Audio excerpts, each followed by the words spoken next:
আমি চাই না আমার আদরের বান্দারা জাহান্নামে যাবে, কারণ আমি এদেরকে বড় দুর্বল করে বানাইছি। ওয়া খুলিকাল ইনসানু যায়ীফা, মানুষের মতো দুর্বল কিছু বানাই নাই। এই মানুষ এতটাই দুর্বল, সূর্যের গরম সইতে পারে না, মশার কামড় সহ্য করতে পারে না।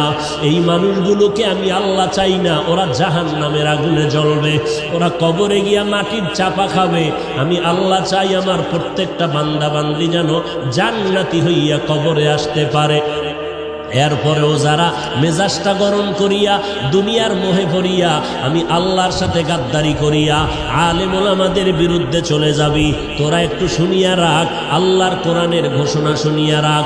আল্লাহর কোরআনটা কেমন সত্য, আজও পর্যন্ত কোরআনের চ্যালেঞ্জ কোনো বেঈমান গ্রহণ করতে পারে নাই। আজও পর্যন্ত কোরআন একটা ভুল কেউ বের করতে পারে নাই। ওই কোরআনটা এত সত্যই যে বিধর্মীরা চ্যালেঞ্জ দিয়া কোরআনের ভুল বের করতে গিয়া কালেমা পরে মুসলমান হয়ে গেল, হিন্দু মুসলমান হলো, ইহুদি মুসলমান হলো, খ্রিস্টানেরা মুসলমান হলো, বৌদ্ধ ধর্মের লোকেরা মুসলমান হয়ে গেল। আমার নবী কেমন সত্যবাদী নবী, 63 বছর জীবনে ভুলেও কখনো একটা মিথ্যা কথা বলেন নাই। ও এলাকার মুসলমান, একটা মানুষ দ্বিতীয় একটা মানুষের নাম বলো। এত আদর্শের গান গাইলা, আব্রাহাম লিঙ্কনের আদর্শ, মাও সেতুংয়ের আদর্শ, লেনিন কালমার্সের আদর্শ, প্লেটোর আদর্শ, এমন একটা আদর্শের গার্ডিয়ানের নাম বলো যেই বান্দার জীবনে মিথ্যা বলে নাই।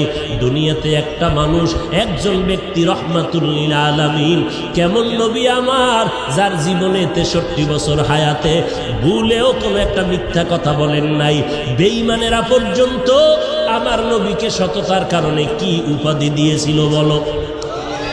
আল আমিন উপাধি দিয়েছিল। ওই নবীর কথা সত্য। এ নবীর উম্মতেরা, মাথায় আল্লাহ ব্রেন দিয়েছে, একটু চিন্তা কর।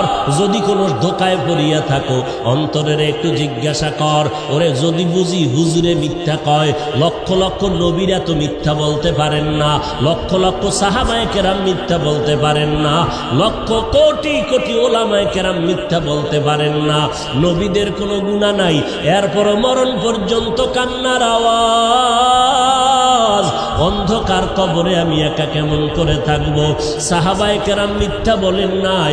এত বড় বুজুর্গ, এত বড় তাকওয়াওয়ালা, এত বড় ইলমওয়ালা, এত বড় আমলওয়ালা, এরপর মরণ পর্যন্ত কান্না করলেন। আবু বকর কত দামি, নবীর প্রধান খলিফা। সারা দুনিয়ার মুমিনের নেক আমল যদি এক পাল্লায় দেওয়া হয়, আবু বকরের নেকের পাল্লা ভারী হয়ে যাবে। সেই আবু বকর, ওমর, ওসমান, আলী সহ 10 জন সাহাবার নামে জান্নাতে টিকিট দিলেন। জান্নাতের টিকিট আমার আল্লাহ দিয়া দিলেন জিন্দা অবস্থায়। সেই আবু বকরের মতো বান্দা একটা বকরির বাচ্চা হাতের মধ্যে ধরিয়া কয়, এ বকরির বাচ্চা, আজকে তোর কপাল ভালো, আমি আবু বকরের কপাল বড় ভয়ঙ্কর, তোরে মানুষ জবাই করিয়া খেয়ে ফেলবে। আমি আবু বকরের কি পরিণাম ফল হবে জানা নাই। কিয়ামতের ময়দানে আমি আবু বকরকে দাঁড়াইতে হবে, আমার মাথার উপরে সূর্যের তাপ শুরু হয়ে যাবে, জমিনটা তামা। আমি আবু বকরের উলঙ্গ হইয়া মালিকের দরবারে দাঁড়াইতে হবে। এরপরে আমল নামা ডান হাতে আসে না বাম হাতে আসে জানা নাই। এরপরে আমার পরিণাম ফল জান্নাত হবে নাকি জাহান্নাম হবে জানা নাই। আবু বকর কান্না করেন, ওমরে ফারুক কান্না করেন। আবু বকরের মতো বান্দা জান্নাতের টিকিট পাইয়া জাহান্নামের ভয়ে যদি কান্না করেন, আপনার আমার কি পরিমাণ কান্না করা দরকার। এরে বান্দা, আল্লাহ তো এই কথা বলে না, সব দুনিয়াদারি বাদ দিয়া, চাকরি বাদ দিয়া, লেখাপড়া বাদ দিয়া, বিয়া শাদী বাদ দিয়া শুধু আল্লাহরে ডাকো। আল্লাহ তো এইটা পছন্দ করেন নাই, নবীও বলে নাই, নবী ইসলামও সমর্থন করে না। ব্যবসা করো করো, চাকরি করো করো, লেখাপড়াও চালাও, মাঝে মাঝে আল্লাহর হুকুম মতে 5 বেলার নামাজটা পড়বা, মা বাবার খেদমত করবা, ওলামায়ে কেরামের পরামর্শ নিয়ে চলবা। কারণ যতই বাহাদুরি করো, যেদিন মৌতের খবর এসে যাবে, আজরাইলের টিকিট বাড়ির দরজায় দাঁড়ায় যাবে। অ্যাম্বুলেন্সের মতো সিগন্যাল যখন শুরু হয়ে যাবে, ওই দিন যখন ডাক এসে যাবে, কে ধনী কে গরিব, কে মূর্খ কে শিক্ষিত, কোনো ভেদাভেদ নাই। বাজারের 3টা সাদা কাফন রেডি হয়ে যাবে, কবরের সাইজও সমান হয়ে যাবে। কাফনের মধ্যে প্যাকেট করিয়া যখন জানাজার খাটিয়ে উঠাইবে, কে পীর কে মূর্খ কোনো মুরিদ ভেদাভেদ নাই, কে ওস্তাদ কে ছাত্র ভেদাভেদ নাই, কে ধনী কে গরিব কোনো ভেদাভেদ নাই। কবরের দেশে নিয়ে যখন কবরে রাখিয়া সবাই মাটি দিয়া বিদায় হবে, আর একটা আয়াত করিয়া চিৎকার দিয়া বলবে, মিনহা খলাকনাকুম ওয়া ফিহা নুঈদুকুম ওয়া মিনহা নুখরিজুকুম তারাতান উখরা। সবাই চলে গেল। ওই কবরে 2 ফেরেশতা হাজির। ফেরেশতা আসিয়া মাথার মুষ্টি খুলবে, পায়ের মুষ্টি পুরাটাই খুলবে। 3টা প্রশ্ন তোমাকে আমাকে করবে। সমস্ত মানুষের বেলায় 3টা প্রশ্ন।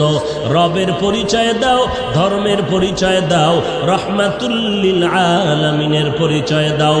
মদিনার নবী বলেন, যারা দুনিয়াতে রবের গোলামি করে যাবে তারা কবরে গিয়া জবাব দিবে, রব্বি আল্লাহ, আমার রব একমাত্র কে? দুনিয়াতে যারা ইসলাম মেনে চলবে কবরে গিয়া জবাব দিবে, দীনিয়াল ইসলাম, আমার ধর্মের নাম কি? দুনিয়ায় যারা নবীর সুন্নতের আমল করে যাবে, আঙ্গুলের নখগুলো কেমনে কাটবে সেখানেও সুন্নাত, মাথার চুলগুলো কেমনে রাখবে সেখানেও সুন্নাত, বান্দা জুতা কেমনে পরবে সেখানেও সুন্নাত। সুন্নতের আমল করিয়া যারা কবরের বিছানায় শুয়ে যাবে, একটা রাস্তা বানাইয়া মদিনাওয়ালা নবীকে দেখাইয়া বলবে, চিনো লোকটাকে, চিনো নিরে কবরওয়ালা বলো। যারা আমার মাওলার মোহাব্বতে নবীজির আশিক হইয়া কবরে যাবে, নবীরা আশেকেরা নবীরে দেখিয়া চিনে ফেলবে, বলবি নি তো আমার মায়ার নবী। যেই নবীকে না দেখিয়া টুপি পরলাম, দাড়ি রাখলাম। কত মানুষ টুপিওয়ালা বলে গালি দিল, দাড়িওয়ালা বলে গালি দিল, তারপরও টুপি ফালাই নাই, দাড়ি ফালাই নাই। আল্লাহর নবীর সুন্নতের মেসওয়াকটা পকেটে নিয়ে চলছি। কত মানুষ কত উপহাস করেছে, তারপরও সুন্নাত সারি নাই। নবীজি বলেন, সাথে সাথে আল্লাহ তাআলার গায়বী আওয়াজ এসে যাবে। আল্লাহ কুদরতের আওয়াজ দিয়ে বলবে, এরে ফেরেশতা, আমার বান্দারে আর কষ্ট দিও না, তাড়াতাড়ি জান্নাতের বিছানাটা কবরে বিছাইয়া দাও, জান্নাতের সাথে রাস্তা বানাইয়া দাও। আমার বান্দারে বেশি ডিস্টার্ব করিও না। আমার বান্দা দুনিয়াতে কষ্ট কম করে নাই, ঠিক মতো খানার প্লেট নিয়ে খাইতে পারে নাই, রাতের বেলা ঘুমাইতে পারে নাই, সবাই ঘুমাইয়া গেছে। আর আমার বান্দাটা ঘুমের মধ্যে শেষ রাত্র যখন হলো, সুন্দর করে অজু বানাইয়া যায় নামাজ বিছাইয়া সিজদায় গিয়া কান্না করে বলেছে, হে মালিক, তুমি আমার রব, তুমি আমাকে মাফ করে দাও, গুনাহগার বলে তাড়াইয়া দিও না রে আল্লাহ। এই বান্দাটা সারা রাত জিহ্বাটা দিয়া জিকির করে করে কাটাইতো। এই বান্দা রাস্তায় হাঁটতো, আবার মাঝে মাঝে আমি আল্লাহরে ডাকতো। খানা খাইতে বসিয়াও আহ আহ বলে শব্দ উচ্চারণ করত। অন্তরের মধ্যে একটা জ্বালা ছিল, মালিকের কোথায় গেলে পাওয়া যায়। এই বান্দা আলেম ওলামা পাইলে দৌড়াইতো, কোরআনের বয়ানের আওয়াজ পাইলে দৌড়াইয়া যাইতো। এরে খালি কান্নার আওয়াজ। আল্লাহ পাক বলবে, আর দেরি করিও না, তাড়াতাড়ি আমার বান্দারে ঘুমের ব্যবস্থা করে দাও। জান্নাতের হাওয়া বাতাস পাইয়া আমার বান্দা জাহান কবরের মধ্যে আরামে ঘুমাবে, কেউ ডিস্টার্ব করবে না। কিয়ামত পর্যন্ত আমার বান্দা ঘুমাইতে থাকবে। মদিনার নবী আফসোস করে বলেন, যারা রবের গোলামি না করিয়া কবরে যাবে, ইসলাম না মানিয়া কবরে যাবে, সুন্নতের আমল না করিয়া কবরে যাবে, এই কবরে যাওয়ার পরে নাফার 3টা প্রশ্ন করা হবে। রবের পরিচয় দাও, ধর্মের পরিচয় দাও, রহমাতুল লিল আলামিনের পরিচয় দাও। যখন এই প্রশ্ন করা হবে, মদিনার নবী আফসোস করে বলে, গুনাহগার তো জবাব দিতে পারবে না, শুধু একটা শব্দ বলবে, হা হা লা আদরি, হা হা লা আদরি। আফসোস, বড় আফসোস, আমি কিছুই জানি না, কিছুই জানি না। নবীজি বলেন, সাথে সাথে আমার আল্লাহ গায়বী আওয়াজ দিয়া বলবেন, কুদরতের আওয়াজ দিয়া, এ কবরের ফেরেশতা, এই নাফরমানের আর সুযোগ দিয়া লাভ নাই। আমি আল্লাহ দুনিয়াতে কম সুযোগ দেই নাই।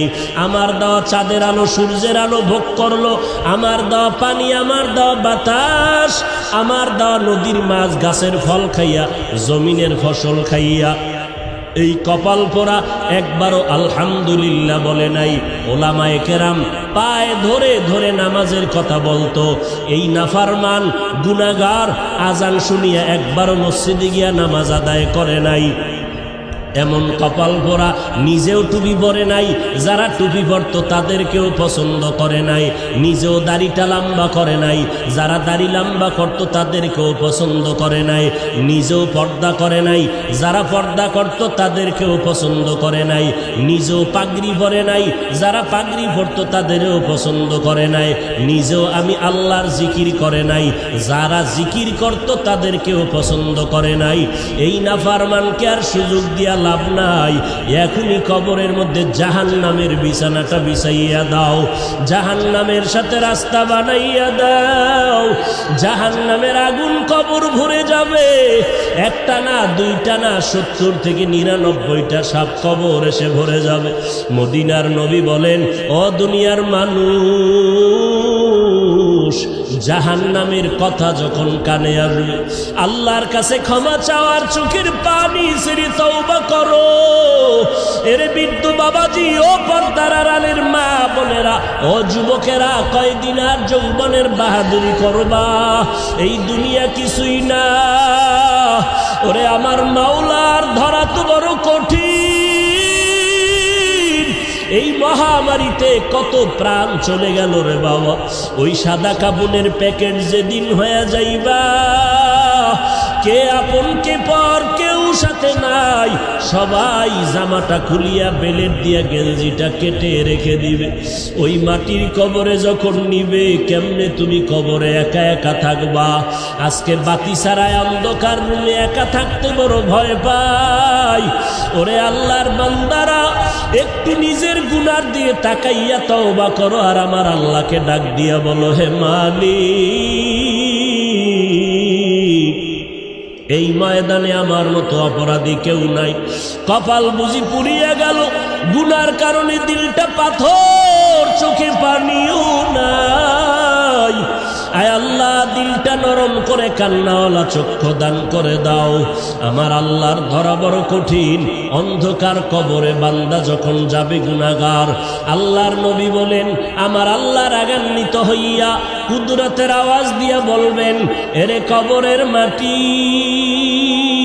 এই গুনাহগারের দুই পার্শ্ব থেকে জোরে জোরে চাপ দাও। এত জোরে চাপ দিবে পাঁজরের হাড্ডি চুরমার হয়ে যাবে। ও আল্লাহর বান্দার একটা মশার কবর সইতে পারি না। ওই কবরের চাপ কেমন করে সহ্য করবি রে মুমিন?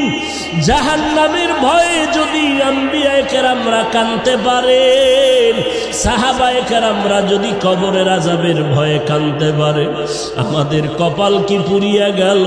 না জানি কারো বরদোয়া কপালে লাগলো। চোখে কেন পানি নাই? জাহান্নামের ভয় নাই। ওরে চক্ষু দুইটা বন্ধ করে আল্লাহকে ডাকো, আর বলো, হে মালিক, গুনাহগার হইয়া ময়দানে বসছি, গুনাহ নিয়ে আর ময়দান থেকে ঘরে যেতে চাই না। আয় আল্লাহ, গুনার কারণে আমার হাত না পাক, আমার জিহ্বা না পাক, আমার চোখ দুটো না পাক। আয় আল্লাহ, আপনার মতো দয়াময় কেউ নাই। আয় আল্লাহ, গুনাহগার বলিয়া তারাইয়া দিয়েন না রে আল্লাহ। আর গুনার কাছেও যাব না, মা বাবারে কষ্ট দেব না, নামাজ ছাড়ব না, বেপরদায় চলব না, দাড়ি কাটব না, ওলামায়ে কেরামের বিরোধিতা করব না। আজকে থেকে তওবা করে নিলাম। তওবার খাঁটি নিয়ত যদি অন্তরে থাকে, খাঁটি তওবার নিয়তে আমার মাওলাকে বলতে থাকো, দিলটা নরম করো, আল্লাহকে বলো, হে আল্লাহ, আজকে থেকে তওবার খাঁটি নিয়ত করলাম। রিজিকের মালিক আল্লাহ, হায়াতের মালিক আল্লাহ, ইজ্জতের মালিক আল্লাহ। অতএব দুনিয়ার কাউকে ভয় করিয়া লাভ নাই, কারো গোলাম হইয়া লাভ নাই। আল্লাহ যেদিন ডাক দিবে, আমারে কেউ ধরে রাখতে পারবে না। রিজিকের ব্যবস্থা আল্লাহ করবেন। অতএব অতএব রিজিকের জন্য কারো পায়ের কাছে যাওয়ারও প্রয়োজন নাই। আল্লাহ আজকে থেকে আপনার গোলামি করব, নামাজ পড়ব, নবীর তরিকায় চলব, মা বাবার দোয়া নিয়ে চলব, ওলামায়ে কেরামের বিরুদ্ধে যাব না। তওবা করার যদি খাঁটি অন্তরে নিয়ত হয়, মুনাফিকি যদি না থাকে, খাঁটি তওবার নিয়তে দুটো হাত আল্লাহকে দেখাইয়া দাও। আয় আল্লাহ মেহেরবানি করে হাতগুলো কবুল করে নেন, তওবা কবুল করে নেন, তওবার উপরে মজবুত হইয়া চলার তৌফিক দান করেন, আমিন।